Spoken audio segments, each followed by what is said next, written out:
السلام عليكم ورحمة الله وبركاته. أهلا بكم وأتمنى تكونوا بخير. حلقة النهاردة زي ما شفتوا في عنوان الفيديو ازاي تخس من غير ما تعمل دايت. انت طبعا دلوقتي هتقول اللي انت بتقوله ده يا عم، ازاي اخس من غير ما اعمل دايت؟ تعالى انا اقول لك ازاي تخس من غير ما تعمل دايت.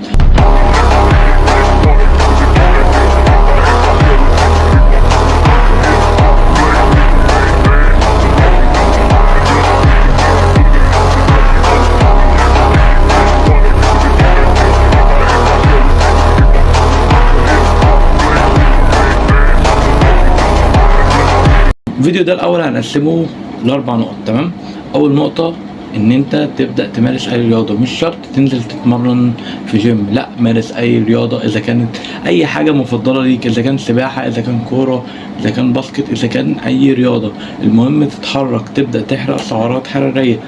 فانت مجرد ما تبدا تنتقل من مرحله ان انت شخص قاعد في البيت ان انت تنزل تعمل رياضه، نفس الاكل اللي انت بتاكله بس الزياده ان انت كانك عملت عجز 500 سعره حراريه مثلا. يعني انت لما تنزل تتمرن اي رياضه هتحرق 500 سعر حراري، فانت كده واكلك زي ما هو، فانت كده كانك عملت عجز او بدات تقلل من اكلك. تمام، فدي اول نقطه ان انت تبدا تنزل تمارس اي رياضه.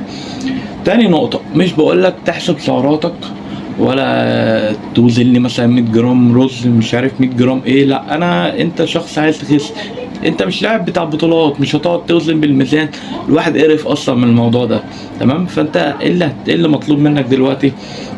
ان انت تبدا تقلل الاكل تدريجي سنه سنه. يعني مثلا انت النهارده كلت لي مثلا طبق رز مع شويه سلطه مع مثلا اي نوع بروتين، انت المره الجايه انت هتنزل لي الكارب سنه بسيطه. تمام، انا مش بقول لك اعمله مسلوق، انت بنفس الطريقه اللي بتتعمل في البيت بالزيت وعادي. تمام، فانت هتعمل ايه؟ هتنزل لي الرز حاجات بسيطه وتبدا تعللي بالخضار او لو في امكانيه يفضل ان انت تعلى بالبروتين، لان كل ما دخلت نسبه بروتين عاليه البروتين بياخد وقت طويل في الهضم، فده بيحرق سعرات. تمام، انت اساسا كده العمليات الحيويه اللي في جسمك بتاخد من مخزون السعرات اللي عندك. تمام، فانت البروتين لما بتيجي تاكل بروتين بكميات عاليه بياخد وقت كبير في الهضم، والجسم بيهضمه اصعب شويه عن الكرب والدهون الصحيه. تمام، فالبروتين بياخد وقت شويه طويل شويه في الهضم، انت كل ما تعلى بنسبه البروتين هتزود من حرق السعرات عندك. ولو انت ولد، تمام، مش انثى يعني ولد، فده هيحسن معاك في زياده العضلات لو انت بتتمرن حديد او حتى لو بتمارس اي رياضه تانية، هيبدا جسمك يتحسن وهتزيد عضلات. مش شرط لعيبه الحديد بس اللي بيروح الجيم هو اللي يطلع لهم عضلات، لعيبه الكوره المجهود البدني برضه هيبقى سبب من الاسباب اللي هيخليك تكبر في العضلات برضه وتزيد في العضلات. نفس الكلام في السباحه، حتى عشان كده لعيبه الكوره حتى لو ما بيروحوش جيم طبيعي هتلاقي جسمهم باين عضلاتهم في عضلات. انا مش بتكلم على حجم عضلي كبير، انا بتكلم على في عضلات، يعني تحس ان هو بيتمرن. لكن عشان اي رياضة بتعملها بتأثر على العضلات. إيه طبيعة العضلات؟ في الياف بيضاء، تمام، وفي الياف حمراء. تمام، عايزين نخلي الموضوع ده في حلقة لوحده، فنرجع لموضوعنا. فكروني اكلمكم في الموضوع ده. تمام، هو عموما في تمارين بتستهدف الالياف البيضاء وفي تمارين بتستهدف الالياف الحمراء. تمام، فده لو زادت عضلاتك هتكبر وده لو زادت عضلاتك هتكبر. نرجع لموضوعنا الاساسي. تمام، انت دلوقتي هتعمل ايه؟ هتبدا تنزل لي في كميه الكارب شويه وتبدا تعلى لي في البروتين لو في امكانيه. لو ما فيش امكانيه هقول لك علي لي ايه؟ علي لي في الخضار. تمام، يبقى دي كده تاني نقطة. نيجي بقى لتالت نقطة. تالت نقطة معانا ايه؟ تالت نقطة ان انت تبدأ تحسن من جودة نومك. بمعنى جودة نومك بتنقسم لنقطتين: كمية الوقت اللي بتنامه والعمق بتاع النوم اللي انت نام. بمعنى يعني ممكن بأبسط حاجة ان انت مثلا ممكن تنام واحنا بنسميها ان انت قلقان طول الليل. هو في مرحلتين من النوم، في نوم عميق وفي نوم ان انت بتبقى قلقان. تمام، انت لو بتنام نوم عميق انت ممكن وانت نايم تحرق اكتر من 1500 سعر حراري.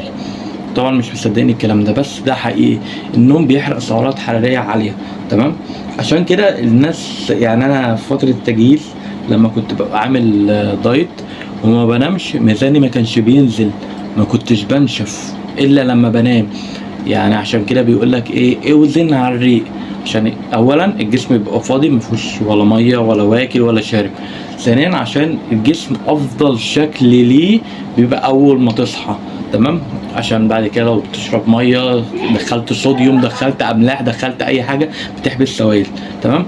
فحسن من جوده نومك من وقت نومك، بدل ما بتنام لي 6 ساعات و5 ساعات، لا زودهم لي، خليهم لي 8 ساعات، ما يبقوش اقل من 7. وبرضو كتر النوم برضو ده ممكن يبقى علامة من العلامات ان في مشاكل عندك، ممكن يبقى في خمول في الكبد لو انت بتنام فوق 10 ساعات، باختلاف طبعا لو انت يومك مجهد جدا او طبيعة شغلك مجهد او بقالك يومين مطبق، ده حالات استثنائية، ممكن اليوم ده تنام لك بتاع 12 ساعات. بس انا بتكلم في النورمال او اللي بيحصل كل يوم. لو انت في اليوم بتاعك بتنام اكتر من 10 ساعات، بتنام 11 ساعة، بتنام 12 ساعة، فده معنى ده ان انت ممكن يبقى عندك مشكلة في الكبد او خمول في الكبد، فده بيسبب لك ان انت حاسس نفسك خملان معظم اليوم او عايز تنام معظم اليوم. رابع نقطة واخر نقطة ان انت تبدأ تعلي نسبة المية بتاعتك في اليوم. المية مهمة جدا بعيدا عن العضلات، جسمك كله 70% منه مية، تمام؟ فالمية مهمة جدا. الجسم بطبيعته لو في حاجة ناقصة مش هيشتغل بكفاءة عالية. يعني انت لو جسمك ناقصه معادن او ناقصه فيتامينات، الجسم مش هيبقى شغال كويس، او ناقصه مية او ناقصه بروتين، فانت ما تستناش من جسمك ان هو يهتم بشكلك من بره وهو من جوه مأذي. ده خلاصة الكلام. يعني حاول تهتم بفيتاميناتك، حاول تهتم بالمية بتاعتك، حاول تهتم بنومك زي ما اتفقنا، حاول تنزل تتمرن، كل ده هيحسن معاك من الحرق بتاعك من غير ما تعمل دايت، تمام؟ اللي انا بتكلم فيه ده للناس الطبيعيه، مش لواحد بيحضر لمطوشه، تمام؟ يعني انت لو انت واحد مجرد عايز تنزل بس شويه تحسن شكل جسمك، يا دوبك ترسم بطنك تبقى يا دوبك باينه، تمام؟ لكن طبعا شغل التنشيف بيختلف 180 درجه عن الكلام اللي احنا بنقوله ده، تمام؟ انا بكلمك كشخص مش عايز يحرم نفسه، زي ما قلت تخس من غير ما تعمل دايت، بدل ما بتشرب لي لتر و2 لتر واحنا اصلا في حر وطول اليوم الواحد بيعرق، وتشرب لي لتر و2 لتر، لا الكلام ده مش هينفع. لما الكلى بتاعتك تتأذي، بعيدا بقى ان انت عايز تخس ولا تعلي حرقك، لما الكلى بتاعتك تتأذي ولا انت من جوه تبقى مأذي، هتعمل ايه؟ هتقول يا ريتني كنت بشرب. فانت لازم تبدأ تعلي الميه بتاعتك. طبعا كل واحد على حسب شغله وعلى حسب ميزانه وعلى حسب عوامل كتير، تمام؟ بتبدأ تحدد له كمية الميه، بس معاك المتوسط مش تحت ال3 مهما كنت مين او شغال ايه، حتى لو قاعد على مكتب ما بتعملش مجهود، مش تحت ال3 لتر ومش فوق ال6 لتر. في حالات نادرة جدا لو واحد شغله شاق جدا ومجهد وبيعرق كتير ممكن بنحط له ال6 أو 7، بس ده لو واحد بقى شغله 12 ساعة مثلا شغال بعمل بنا بيشيل بيعمل، تمام؟ بس وكده دي كانت حلقة النهاردة، وجرب اعمل ال4 خطوات دول، وما تنساش تقول لي نتيجة الخطوات دي ايه تحت في التعليقات، وشوفوا عايزين نتكلم ايه في ايه عن الحلقة اللي جاية،